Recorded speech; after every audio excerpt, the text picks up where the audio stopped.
StarGate, the only unit that could answer the call. What information can you share with us about the broader U.S. psychic spying programs during the Cold War?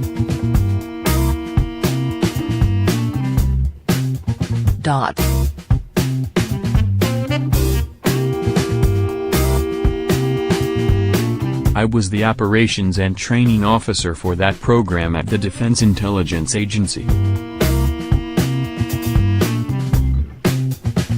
I trained all of the officers in the program to be able to use these skills. It's a very rigorous, systematic training program. That's not classified anymore.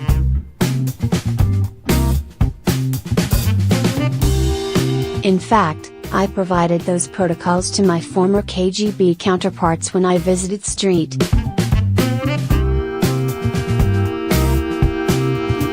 Petersburg a couple of years ago. But yes, I was involved in operations and training of all of it, period. But I had nothing to do with the management, and did not want anything to do with the management.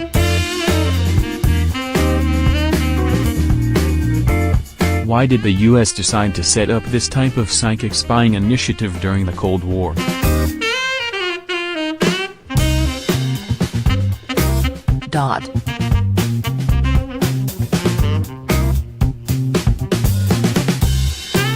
Because we were the only unit that could answer the mail, allegorically speaking. We could by hook or by crook get into very classified programs and discern what the Soviets were doing. Were they building titanium submarines that could dive deeper than the U.S. subs, and present a threat there? What kind of biological weapons were they developing? What kinds of directed particle beam or high-powered microwave weapons were they developing? Very few other programs would be able to describe these kinds of offensive systems except for us, and that's why we were so important. In fact, there were moments where we could actually penetrate the Soviet Defense Council meetings and discern what their plans were strategically for the future. And that's why we were so sexy in terms of Washington, D.C. and the intelligence community. Nobody else could do that except us. KGB and GRU Extra Sense Programs title. Did it appeal to you that this technology you were dealing with was 10 to 15 years in advance of any other country or organization? Was it a big motivator?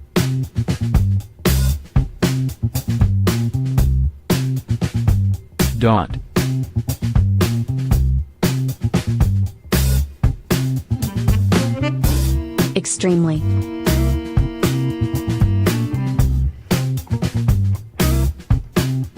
It was the spice of life as far as I was concerned. Now, the KGB had an extra sense program, run by a KGB colonel. They never knew how to train this, so they chose very gifted psychics from Leningrad and Moscow and directed their attention to programs similar to what we were looking at in the Soviet Union. They were directed to look at U.S. secret programs, but they weren't able to train this. The GRU, Soviet military intelligence, had a program too. They were trying to induce altered states using drugs. The technology that we use now is very different. Using mind-expanding drugs like halcyon or LSD doesn't work, because the viewer, the operator, cannot maintain focus on his or her target, so that didn't work. StarGate may be gone, but remote viewing hasn't gone anywhere. You now have over 30 years of experience with remote viewing.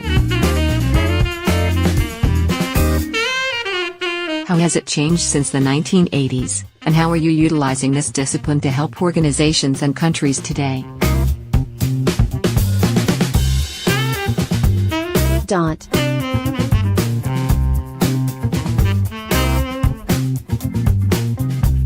There's one very significant change.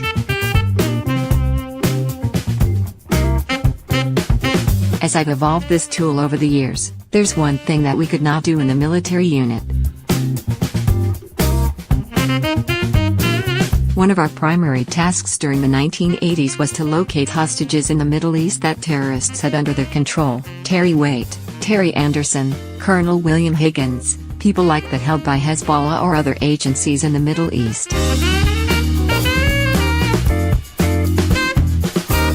We could easily, within a couple of hours, describe their state of being or non-being, exactly where they were being kept, their condition, their captors. We could describe all of that. But we could not locate them.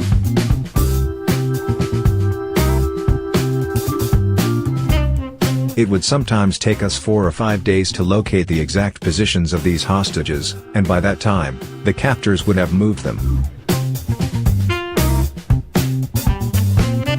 What has changed in the last 20+ years is the ability now to pinpoint a target within 4 hours. That is a huge, huge advantage when you're looking, as I do, for FBI's most wanted fugitives, missing children, murderers, or terrorists. Or, as I've recently done, to pinpoint the location of an atmospheric radionuclide, a radioactive isotope that was found in the atmosphere in Western Europe, and to actually pinpoint its source. This was a huge change.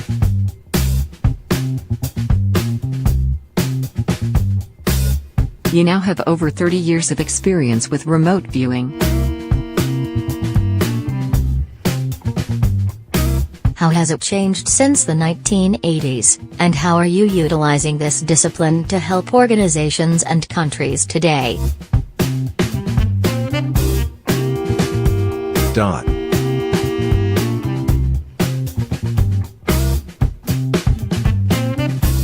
There's one very significant change.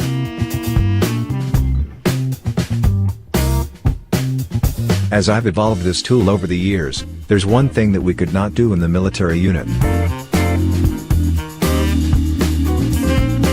One of our primary tasks during the 1980s was to locate hostages in the Middle East that terrorists had under their control. Terry Waite, Terry Anderson, Colonel William Higgins, people like that held by Hezbollah or other agencies in the Middle East.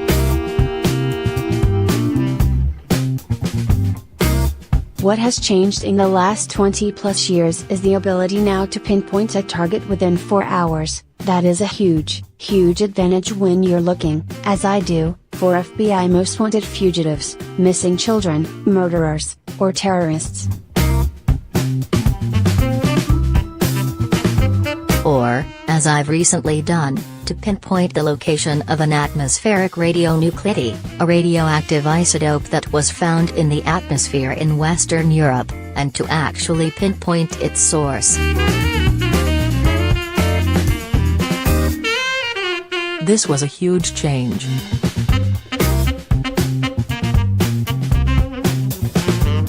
How is remote viewing assisting nations and organizations today, in 2017, in their fight against crime and terrorism?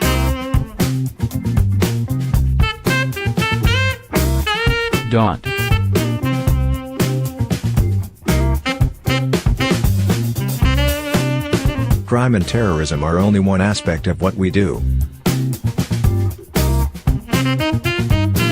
We can assist scientists in looking at developing protocols that they're working on. I have had the honor of training some of the world's leading physicians, and when they come to me for training, I ask them to bring their most intractable problems, whether current or past, to my classroom, and we use those as a practicum. We've saved a lot of lives, young people, children, where doctors could not effectively diagnose what was wrong. Was it genetic disenfranchisement? Was the sodium-ion pump ineffective in their plasma membranes and their cells? We can discern all of that.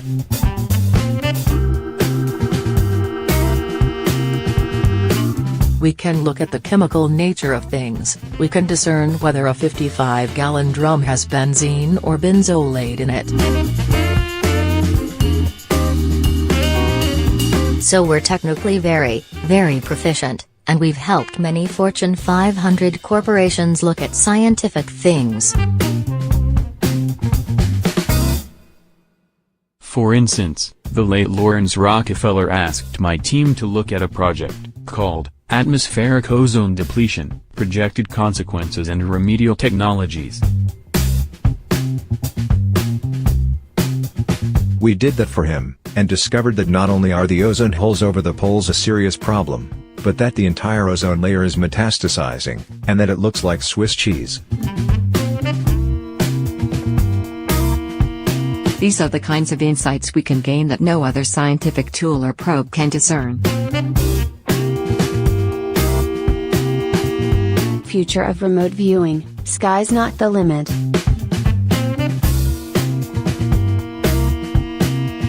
What is the future of remote viewing?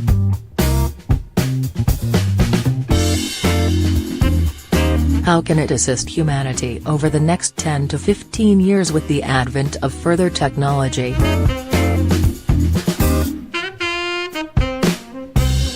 Dot.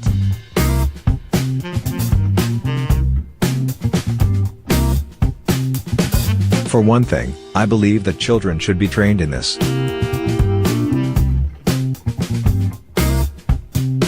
The protocols for children under 10 years old that I've developed are a little bit different, for technical reasons, than what an adult is trained to do.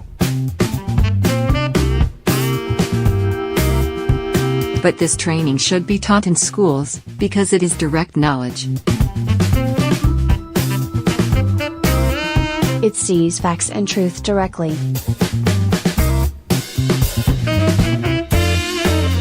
When we go to school, we study something and gain knowledge about it to learn about it. But remote viewing is direct knowledge, and it's a very effective tool in that regard. It can save millions of dollars in research.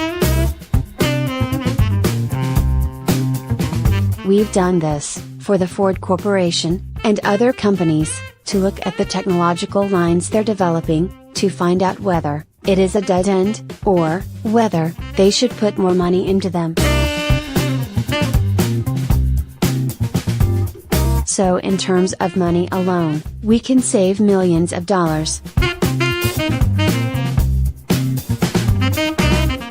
That is why I trained the technical team at a jet propulsion laboratory, to act as a cadre, so that they solve their own problems in the future. We like space issues.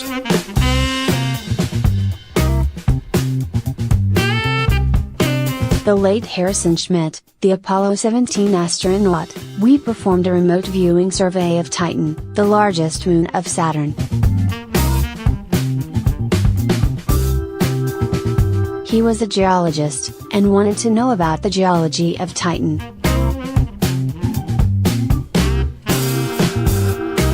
So the sky's the limit, but really not the limit. There are no limits to what minds can do. Project StarGate's fate, dia, CIA feared what they couldn't understand. Why did the US government ultimately choose to close Project StarGate in the end? Could you explain the political rationale for this decision? Dot.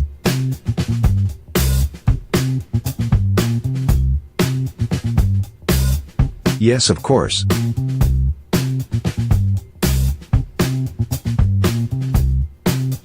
It was a hot potato. When a general becomes a general, at star ranks, politics begin to enter the picture. And even at the CIA, and the Defense Intelligence Agency, generals, Harry Soyster and others did not want to be associated with this unit, for reasons that I have already explained. It had shades of the paranormal, the occult, and it was scary, because in the Western scientific method, you need two things in order to substantiate a technology or scientific pursuit: replicability, and a theory.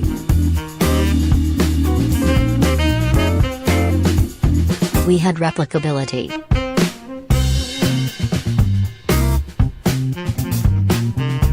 That was easy.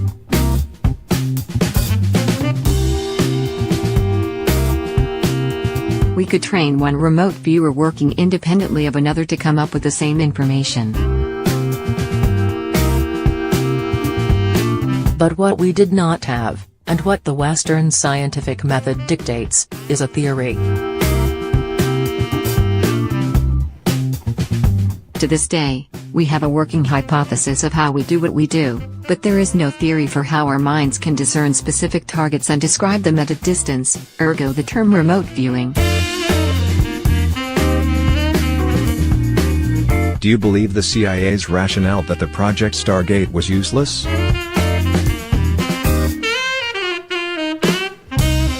What's your opinion about the program?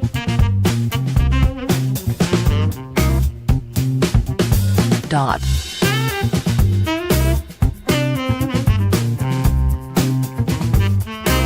It was shut down for reasons I've elaborated upon.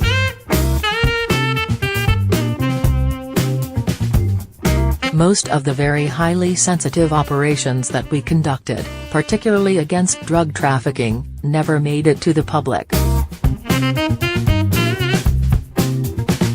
All the records the CIA released were of jejune types of operations.